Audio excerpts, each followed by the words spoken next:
know we've got more people joining, but I just want to make sure that we make great use of everybody's limited time. I want to thank you for joining us on Zoom this morning. My name's Teresa Kittredge, and I'm the founder of 100 Rural Women. And we are just pleased and honored to be able to host this discussion today with Beth Peterson. And Beth is the state director here for Vote Run Lead in Minnesota. And Vote Run Lead is a national organization, and Beth will share more about that. But I think one of my favorite things about Vote Run Lead is one of their taglines, which is "Run as you are," which I am such a believer in. So I see some familiar faces on here and some new faces, which I always love. And we're just gonna, we'll just get things started here. A little bit about 100 Rural Women. We are a nonprofit and based in northern Minnesota. We are all about creating connections and inspiring leadership. So we are, I always say we're an emerging nonprofit, and our whole goal is how do we best connect, support women, and how do we get more women serving in leadership positions. So that's who we are as an organization. We are young woman powered. We are very fortunate to have a lot of students, interns, graduate students, and fellows that work with us. And that has really, I think, helped us shape our organization for the future. So that's a little bit about us. And where we started with Ask a Leading Woman is we just finished 100+ meetings across the state of Minnesota to learn about what the barriers were for women, the strategies to overcome them, and how we can best support rural women. And one of the things that we heard was, we want to know about leadership, but we want to know about leadership journeys. How did women get where they are? What were some of the issues they dealt with? How did they stay positive? How did they navigate?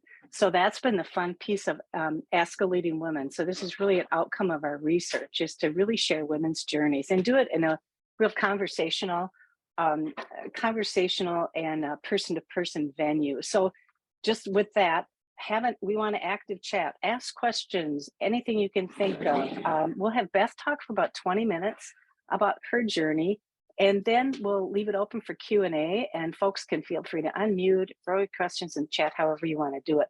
But I just want to thank you, Beth. I know that this is a crazy time to ask you to present and for you to take time away from your day to talk about, but it's so important for you to talk about your journey, and critically important to talk about the work that you're doing here for women. So I'm not going to do a big lofty introduction of you, because that's what I'd like you to do, is really tell us your story and tell us your journey, and then we'll get together on a conversation. So I'm just going to hand it over to you, Beth, to get started. Awesome. 2 years into the pandemic and I still lose my mute button. So thank you, Teresa, for having me. I want to shout out some folks on the call here. My coworker Sabrina has joined me from New York, so thank you. And Sue Hakes, excuse me, joining from Cook County, is an advisory board member for me here in Minnesota. I also was like, oh, this will be easy. It'll be really low key, and I'm the expert of my own story. And if I get something wrong, no one will be able to call me out. But my mom's on the call today, so if I welcome, hi mom. So if I do get something wrong, I might hear about it in the family group chat later. So no pressure whatsoever. No, my mom would never do that. She's been a great supporter of mine. So, but I'm just gonna jump in here. As Teresa mentioned, I am Beth Peterson. I am the state director here in Minnesota for Vote Run Lead. Vote Run Lead is a national organization. We're a national nonpartisan nonprofit that helps women run for office and win. And win is the important part there. We have a great track record of helping women succeed in running for office at all levels of office. So I'm just really excited to be here to share my personal journey, my story of leadership. And storytelling is one of the key pieces that we teach at Vote Run Lead, and it's a bedrock to building relationships in our communities and in our leadership journeys, which we desperately need right now in our kind of divided world, is building relationships back again. So thank you for having me here. And much of my journey talks about women in elected positions. So don't be afraid to ask me about that. Don't be afraid to ask me about how you can run for office. Women need to be asked something like, I haven't seen the latest research, but it's, excuse me, 7 to 9 times before they'll run for office. So I'm going to stop everything right now and ask all of you to run for office if you aren't already, or if you haven't in the past. We need you. We need your experience. We need your knowledge. We need your diverse array of identities at the decision-making table to really make Minnesota the best place that it can be. And we not only need you at school boards and city councils and county attorneys and state level positions, but we need you as chairs of boards. We need you as executive directors, as chief finance officers, as presidents of committees. So please get involved, and I am here to support you. The whole Vote, Run, Lead family is here to support you in doing that, as is 100 Rural Women. So with that, I'm going to start my leadership journey. My journey, as many of you know, always begins with my family, and it begins with me sharing that I'm the child of a coal miner's daughter and a sharecropper's son. And neither of them graduated high school. They came from generational poverty, as have I come from generational Appalachian poverty. But later on in life, with 5 children at home, my parents went back to college to move us out of poverty. And that journey that I took with them as a young child has stayed with me my whole life, and has really been an example of leadership that I love to share with others. It also set my journey of employment into working into the realm of poverty and anti-poverty. I also love to share about 2 very strong women in my life. My paternal grandmother, my Mama Nora, she was an evangelist. So she preached at tent revivals all through the South at a time when women weren't welcomed in the pulpit. And so that courage and that belief in her religion, Southern Pentecostal religion, was a great example for me of how we can lead in spaces that were not welcome. My maternal grandmother raised 10 children in the coal camps of West Virginia. And when she died at too young of an age, when she died, the autopsy showed in her bones that she had nearly starved to death as a child. And she still overcame that and raised her children. I'm actually her namesake, but until I can match her might, I choose to hold her name close just to me. So my grandma Edith.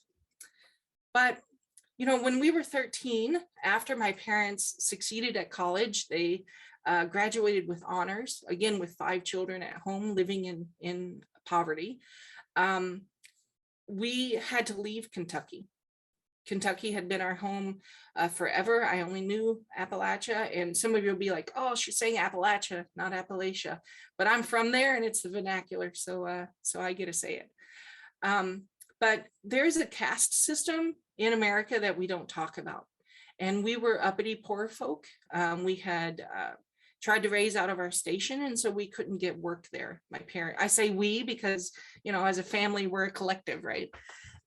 So we moved to Minnesota, and that in itself is a great adventure and a great story. Sometime I would love to share it with you. We were heading for Alaska and our car broke down. So here we are in Minnesota 3 decades later.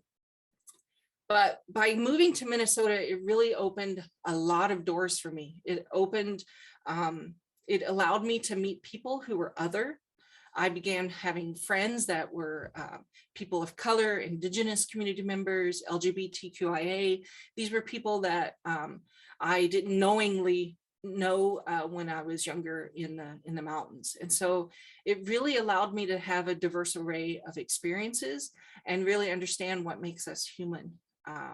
And so, I'm very pleased that I was able to do that. I do have to say, I'm glad I was raised in an age without social media, because I've been afforded the grace to move forward, to learn, to open new doors and understand diversity in different ways, and not be tied to my youth and be able to grow as a person. And I really encourage all of us to allow people to grow into knowing. So yeah, but with that, at that same age, in 7th grade, 13 years old, horrible time to move as a child, but a wonderful time to move because you are so impressionable. You're open to new experiences. And I was able to become the youth president on the Virginia Teen Center board. Now, this was at the time that Lori Janitopoulos was the adult president on the Virginia Teen Center board. And a lot of you may know Lori. She is a force to be reckoned with. She's a super strong woman in the community and in her private life.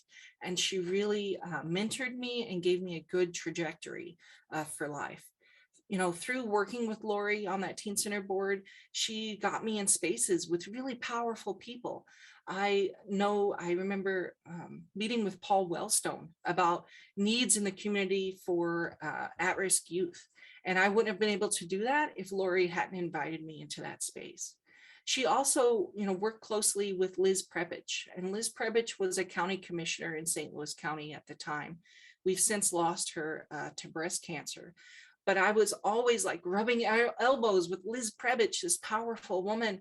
And I remember one time being in an event with her and Lori, and I was standing there, and all of a sudden I looked at Liz and I said, you know what? I'm going to have your position someday. I'm going to do just what you're doing.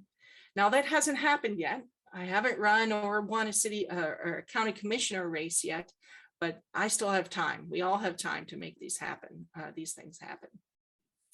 So that stays with me. Past the Virginia Teen Center board, I went PSEO. So I see there's some folks not from Minnesota here. PSEO allows a high schooler, 10th and 11th grade, to go to a community college while they're in high school and get those credits. So I graduated with a 2-year degree 6 days before I graduated high school. And that was one of the best experiences of my life. You can ask my mom. I didn't want to do it. I was like, oh, I don't want to lose my high school friends. I kept my high school friends. Friendship works beyond the classroom. And best experience of my life to have that jump start. So I recommend it for anyone who's in that position. But a lot of people think, great, that's amazing. You are set for success. You're heading straight for success on your out the gate there. But that wasn't the case. I went to UMD as an 18-year-old taking sophomore classes and enjoying the nightlife. So I tried that and I failed. And I think it's really important that we as a society, but as women, talk about when life zigs instead of zags, right? So I totally failed. I was working and I did not go to college straight out of the gate at 18. It didn't work for me. And so that diversity of experience, you're going to hear this throughout my story, is so important. It really has helped me understand how life works in different ways for different people. And it changes my decision-making process. I also was an unwed mother. And I've spent way too much of my life enjoying way too much to drink, but I'm sober now, just had my 9-year anniversary. I still have family in poverty. Not everyone makes it out. And you can have sometimes some thoughts about that. Why me and not others? But I have siblings who are still in poverty and they are still making decisions around survival. They're making decisions about enduring poverty in their daily life that people could make some judgments about, especially if you've not been there. But these things don't mean I can't lead in my community. If anything, it means I lead differently. And for me, I feel lead better. And I want all of you on this call to know that if these things have happened in your life, it doesn't mean that you can't lead. You should be leading. And at Vote, Run, Lead, we talk about run as you are. Teresa shared this at the beginning of the call. It is the bedrock of our curriculum.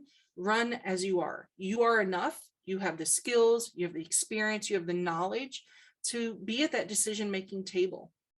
We want you there. We want to build a more inclusive democracy. And without folks like us, without these lived experiences, we can't do that. And I would say this is what helps us have thriving communities. So when we make decisions that really work for real families. I couldn't have made my journey without other really amazing women in my life. So after a few years, I went back to college after having my son, and I utilized the dislocated worker program. And I have a great story about how Minnesota's TANF program failed me. Love to tell you about that. I love to talk MFID policy, but I'll save that for another time. Anyway, I went back to college on the dislocated worker program and went into secretarial school, information management specialist. And the head instructor of that program, Luann Piesick, we also have lost her to cancer, but she mentored me and she helped me thrive in that program, thrive on campus. I ran for student senate while I was on campus, and my campaign was really silly. It was, come on, you know you wanna vote Beth the big kahuna. And that was great. I got some great experience running there for office. Our carpentry program was off campus and no one ever went to them. So I went to them with ice cream sundaes and talked to them, and every single carpentry student voted for me for student senate president. And they sent me a letter and they said, no one has ever came and asked for our vote. And so we've never voted in student senate elections. We voted for you this time because you took the time to come see us. So that lesson, you know, has stayed with me throughout my campaigning. Anyway, while I had the entry-level position at the college, another woman, the Dean of Students, Celeste Donovan, really mentored me. She saw something in me that maybe at the time I didn't see in myself. She wanted me to be in student support services with her. So she encouraged me to go back to college for a four-year degree. And I did that online at UMD while working full-time, while having two children at home under the age of 4. So that was a fun adventure, but I'd seen my parents do it. And so I knew I could do it. She also helped me get involved in community work that reconnected me with Lori. She knew I was passionate about poverty. She helped me put on boxathons. And through connecting with Lori, she helped me connect with other amazing women, other networks like Liz Kwapala and Val Strukel, Sue Hakes, who's on the call, Erin Velarde, Kim Stokes, all great mentors, a great support network that helped me run for office, actually. I went to a training of Vote Run Lead's predecessor, the White House Project, that really gave me the skills while I had this support network outside of those skills. So I ran for Eveleth City Council and I lost. I lost the first time. Big bummer. I'm not from Minnesota, even though I've been here 3 decades, not considered an insider. I lost, but I ran again with their support and I won. And I sat on the Eveleth City Council for 1 term as the only woman on the council. Liz had lost her race at that point. The only person under 50, the only person with children in school, really gave a different perspective on that council at that time. Now I was, they call it unelected. I lost my re-election campaign. And then I ran again after that and lost as well. But I won by 18 votes and I lost by 18 votes. So some of you have heard me say, I need to find those 18 people and take them out to lunch and see what was going on there. But I've since moved. I've moved to Aurora. And so that position is not for me right now. But who knows? I'm not ruled out running in the future. I try to pay my mentorship forward. I try to speak with other women in the community, and it doesn't matter the age. We all talk about young women, which is amazing, and I do speak with young women, but women my same age, women older than me who are interested in starting their journey. I try to build relationships and be that support network for them. And I have one other thing to say, and then I'll open for questions, but I think it's important that we know when to quit, when it's time to move on from something. And so I did that human services work. I worked in anti-poverty for over 12 years. It is my passion. I am still very passionate about helping families move from poverty to prosperity. That's always my goal. And I was good at it. I still am good at it. But it wasn't always good for me. So it was time to go. And it was time to do that work in a different way. Vote Run Lead has really allowed me to take that anti-poverty work upstream. I am meeting with women from all across the state, and sometimes when we do national trainings all across the nation with similar lived experiences to me, or different lived experiences that need to be at that table. And I'm really blessed to hold their stories close. But I'm able to take this upstream and elect people with those lived experiences who are going to set policy and develop policy that's going to really work for our families. And so I still believe I'm in anti-poverty work because I'm electing people to office who are going to make those policies for all of us. So it's really hard talking about yourself for so long. So I appreciate all of you for listening, and I'm open to questions now. Thank you so much, Beth. And what a journey. And I mean, I think one of the big goals I have had for this series, Ask a Leading Woman, is that we all can see a pathway to leadership. And that's the beauty of you taking the time to share your story.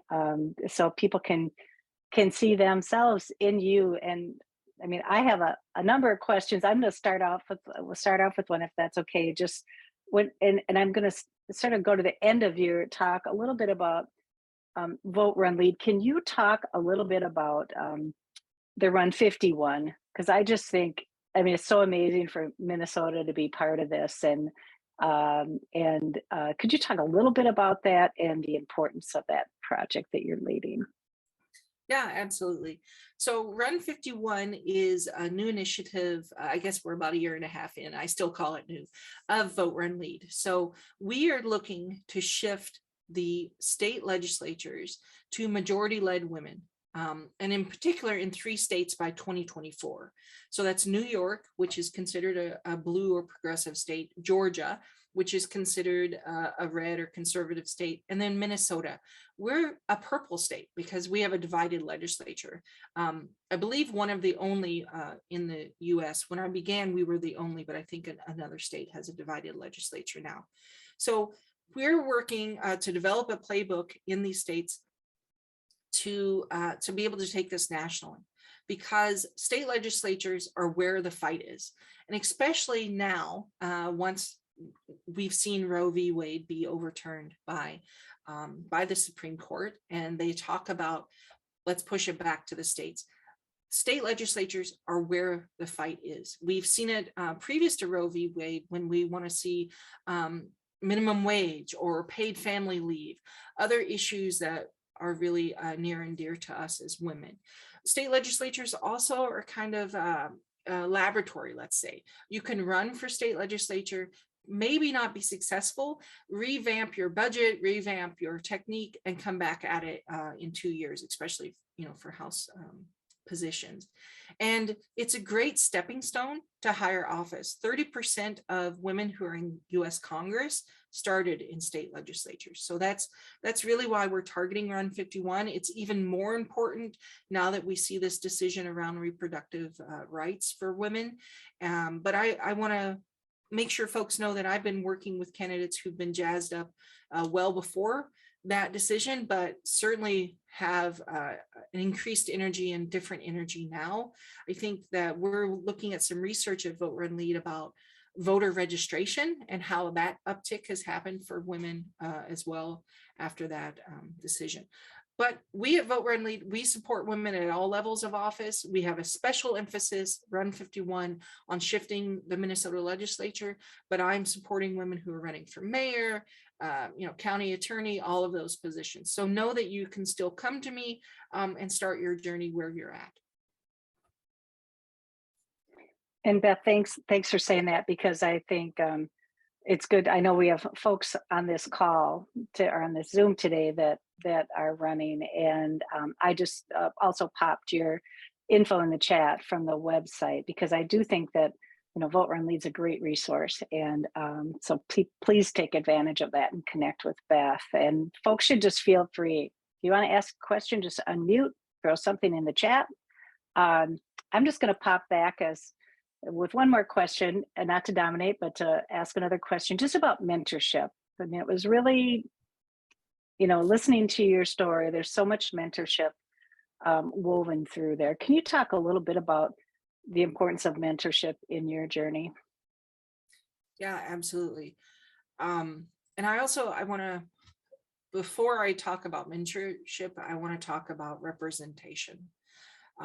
with candidates that I'm working with now, with women who are thinking about running for office. Representation, this seems silly to say, but it truly matters. And I just did an interview yesterday with a woman from Japan who's writing about women's leadership. And it's really tough to be the first. It's really tough to do that work. And without mentors, without a support network, a lot of women or individuals wouldn't be able to take that step forward. It is very alone, if you feel very alone there. But without a Lieutenant Governor Peggy Flanagan, an Indigenous woman in that position, we wouldn't have as many Indigenous women running now. I mean, I hear from candidates all the time. I know I could do this because I saw her journey. Or Hmong women, I know I can do this because of Mimua, who was in the state legislature. So I think it's really important to be able to see ourselves in those places at the same time of having mentors in the community and a support network in the community. Now, at the time I met Lori, she had not run for office. She has since run for office, but she knew those networks and she knew others who had run for office, and she was able to show me these different avenues of getting there. And even when I stumbled, she was like, oh man, you really stumbled, but how do we get you back up, right? And Sue has been there for me. Val Struckel's been there for me. It's okay if your mentor says, hey, why are you being a doofus? Like, don't do that, but here's a path forward. And it's important that we allow people to have individual journeys and to look for diverse networks as well. Now, there are some women who I don't 100%, I need to have not an echo chamber, but a diversity of thought as well. And so seeking out new opportunities to sit across the table from someone who is in a different venue than you, or working a different avenue. I hope that gets to your question. No, it does, absolutely. And I liked I like the way that you segued that with representation, because that is super important. And it does all flow to mentorship, and mentors can help, as you said, get you back on track. So I think that's a great thing. Caitlin, do you want to ask your question? Yeah, I can do that. I just wanted to make sure I wasn't interrupting.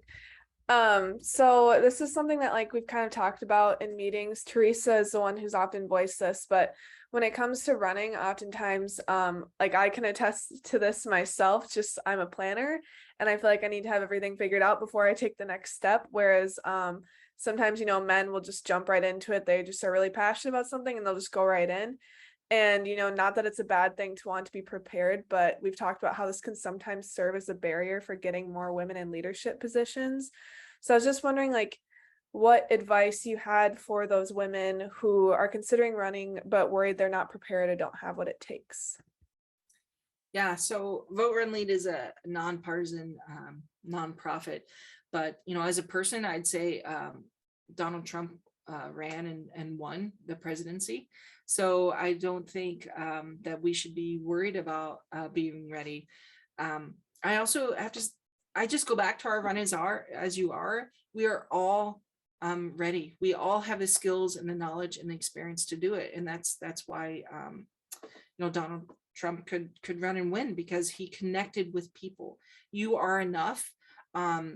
There are skills that you could plan and prepare for decades and never gain them. So if you are concerned about a particular skill, get someone on your team that has that skill, someone that you can lean on when you need it. I wasn't an expert on sewers and streets, but I became friends with the street department guy so that when I had a question about it, I could go ask him. I wasn't an expert or wasn't completely prepared with what was going to happen with my children, but I had people who I could call on and say, okay, I have this thing happening. Can so-and-so pick them up? Who could help me navigate different situations? If you keep waiting, you will never be 100% prepared. Now is the time to run. Now is the time to step forward, and you can do this. We are all here for you. There are women all throughout the state no matter where you are on the political spectrum, that want to help you. There are organizations on all sides of the political spectrum that want to help you. And there are people just in your community that are like, wow, I knew she could do it. I want to help her get there. So please, please go ahead and move forward with that. And if you have some specific issue that's holding you back, quite often I hear from candidates, yeah, but I did this thing back there. I did this thing in my youth, or, this happened. My mother was this or that. That's great. We all have this thing. We all have this relative. People want to connect with you as a human. Use that to connect with someone about your shared values, right? So I have a candidate whose mother sold drugs. Why did she sell drugs? Because there wasn't living wages for her and she had to supplement her income in a horrible way, an illegal way. But talk about decisions that she had to make sure her children were fed. That is a shared value. We all want our children to be fed. We all want our families to be healthy. And that's what was at the core of that bad decision. So that's what I would say. Thank you. And Beth, if you look in the chat, you've got some great messages in there for you. In your experience and, serving on city council and being through a couple, positive elections and elections that didn't, those 18 people that you need to take to lunch. When you think about the difference of women serving, in public office, what do you think the biggest impacts are from why do we need more women serving in office is, I guess, what I'm trying to ask. Yeah. Studies show that we are more cooperative. We reach across the aisle. We try to build coalitions and collaboration. At the legislative level, we bring more results back to our districts, so more funding, more programming. So to have us at the table, we think about the entire community. We think about how it would affect families overall or in households overall. We don't think narrowly. And so that's why we need more of us at the table, because we can see how making those decisions that help one population help the whole population. So I would say that's why we're definitely needed at the table, because we think about the whole community and we can see past that impact in a narrow way.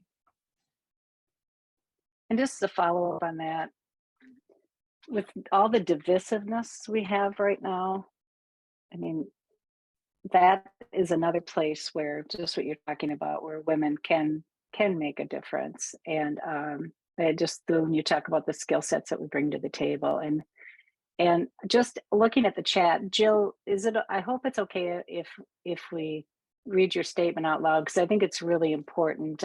We have people who couldn't make it today who want to listen to this recording because their schedules didn't allow, but this is such an amazing statement from Jill Amundsen about Beth that I need to share. And she just put in the chat that she wanted to share that she was blessed to work in sister community action at the same time as Beth.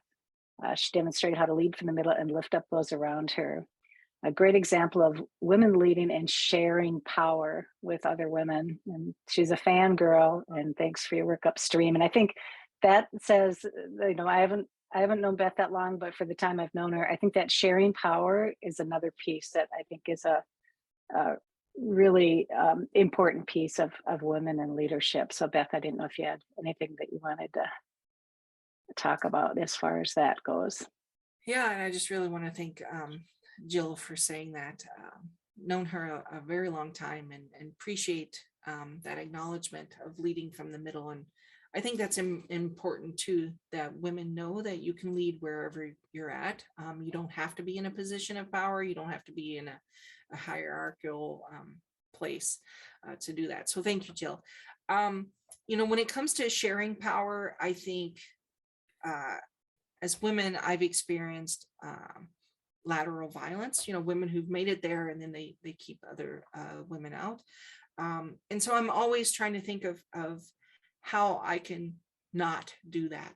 How am I reacting to other women in power in a way that is from a good place? And how can we, when we're sitting at a table, how can we make sure that other voices are heard, or how can we open the door for other people, especially women of color, queer women who get overlooked at those tables quite often. So even now, I try to, when I see a position open, I try to share that with a broad array of my networks. I am involved in the in VEMA, the Voices for Ethnic and Minority Advocacy. So I'm always sharing different positions with them to make sure that we have a diverse array of people in those positions on boards and committees. When you're in a room, make sure that everyone's voice is being heard. And that's a really simple way of sharing that power of, I had a ladder built for me from all of those women that I named. And so it's important that I go ahead and hold that ladder down for others, or lattice. Some people don't like the ladder analogy, a lattice, so that you can, zig and zag, like I said. But it's really important to acknowledge how you made it there so that you can help others as well. That's a great, you had a couple great visuals there to think about. So thanks for that. Darcy, why don't you unmute? So I really love these conversations, and this is great. One thing that I'm working on that's been a struggle for me as not a struggle, an opportunity, I should say. I've been really active all the way through my kids' youth in the PTAs. But there was a whole bunch of people just like me, all of us stay-at-home white moms. We were the ones that were in charge of the PTAs all along. And as I'm mentoring forward and passing on those responsibilities, I'm really just don't know how to reach out to the population that's underserved in the PTAs. Like in our middle school, I really struggle with trying to find people or reach out or encourage, or I'm not sure how to do it.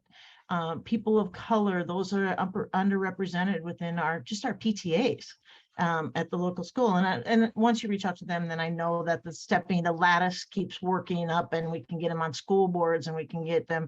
But even just that initial startup, I'd love some opportunity or some advice, or somehow I can be a mentor to those individuals. Yeah. Shout out to the PTA. I was PTA secretary for 2 years and president for 2 years. So I've been there with you. I have to say that sometimes the PTA is set up in a way that's not accessible by everyone. When we talk about underserved populations, people of color, people in poverty, they're working 2 or 3 jobs. And when I have a PTA meeting at 4 o'clock in the afternoon or 3:30, they're not going to be able to come to that because they're working. So I do, encourage you to think about that, about when you're holding PTA meetings, how those PTA meetings are happening, how PTA events are happening. Even I think PTAs right now are encouraging themselves to look at language. So instead of muffins with moms, it's cookies with caregivers and things like that. So, becoming accessible in our language, I think, is important, but also going outside of your PTA meeting. Where are those other individuals at? What groups are you part of that are outside of your normal circle? That's why I encourage folks to access VEMA. That's a group of, multicultural individuals that I otherwise wouldn't have engaged in my normal life. I live in Aurora, Minnesota, very white community. And so I have to work harder to go into other communities and get involved in activities for people who are, other than me. And so that's what I encourage you to do. Start being involved in their organizations, and that will bridge that gap to get them involved in yours. So it's a relationship building piece. It's really important to do that, not just a transactional situation. And I've got time. I did put VEMA in the chat for folks, so you can check out that organization. And then we have time for one more question. Lisa. Yes, thank you. Good morning, Beth. I want to thank you for sharing your story. I found that very inspirational, especially for me, because the reason I wanted to join this Zoom is because I plan on running for. I'm from Buffalo, New York, for those who don't know, but I plan on running for a city council seat. And as you stated, it's very important, I think, for women to be on the council to give our viewpoint, and I think it would be helpful for our city of Buffalo. So when you did say that you lost the first time you did your campaign and then you end up winning the second, then you lost again, what advice can you give me for someone that don't have experience in a political realm, and something that would encourage me to really be out there?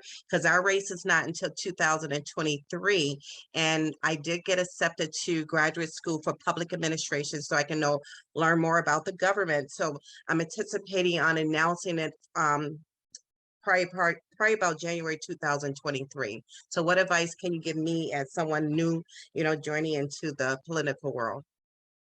Great. Well, congratulations for making that decision. That is awesome.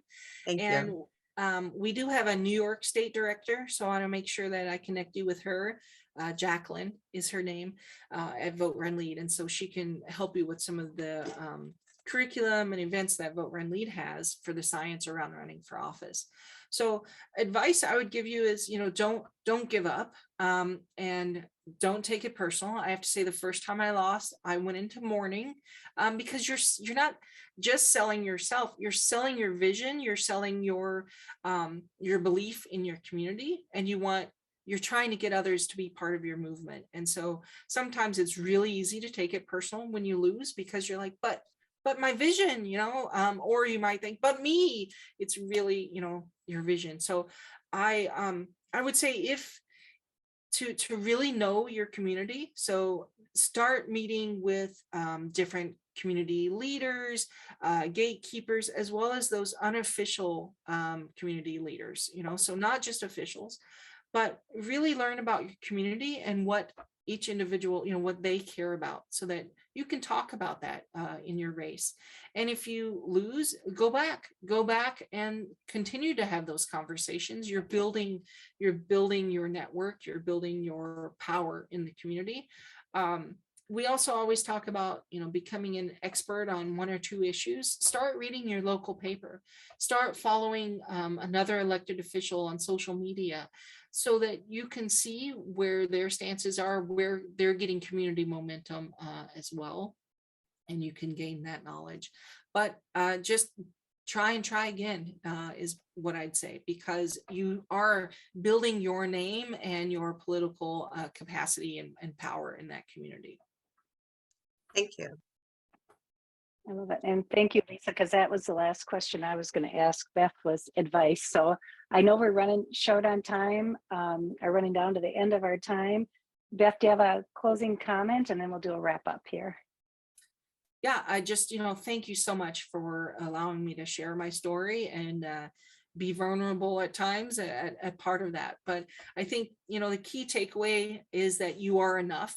Run as you are, lead as you are. Your life experiences are so needed to make our our democracy healthy again. We want an inclusive and reflective democracy at all levels of government, and each of you can make that happen.